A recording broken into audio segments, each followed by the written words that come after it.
The westward map. The air in Granada was warm and still. Columbus stood before the massive red walls of the Alhambra. He carried a heavy roll of parchment and a dream of a shorter path to the east.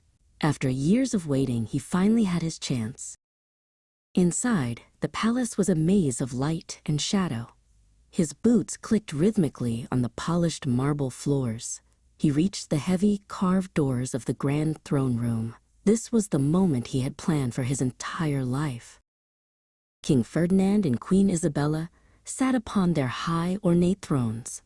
They were the most powerful people in Spain, exhausted from years of war. The room was silent, filled only with the scent of burning incense and old stone. Columbus stepped forward and bowed low. "Your Majesties," he said, his voice steady. Isabella watched him closely. She saw a strange fire in his eyes, a fire that many in the court called madness, but she called ambition. "I seek to reach the riches of the Indies by sailing west, across the great ocean," Columbus explained. Ferdinand leaned forward, his face etched with doubt. "The ocean is a void, Master Columbus. It is full of monsters and endless storms." Columbus stepped toward a heavy wooden table in the center of the room. With trembling hands, he unrolled his map.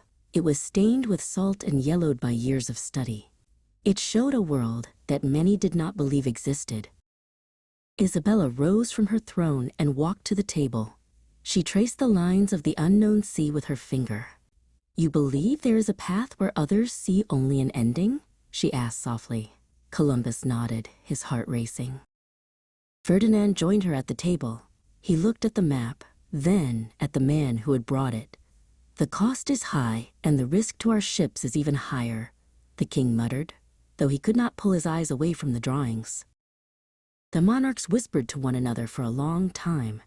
The grand room felt smaller as Columbus waited for their word. Finally, Isabella looked up and gave a small, firm nod. The voyage would be funded. History was moving.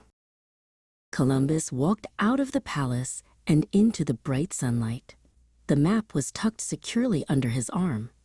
The world was about to get much larger, and he was the one who would lead the way into the blue horizon.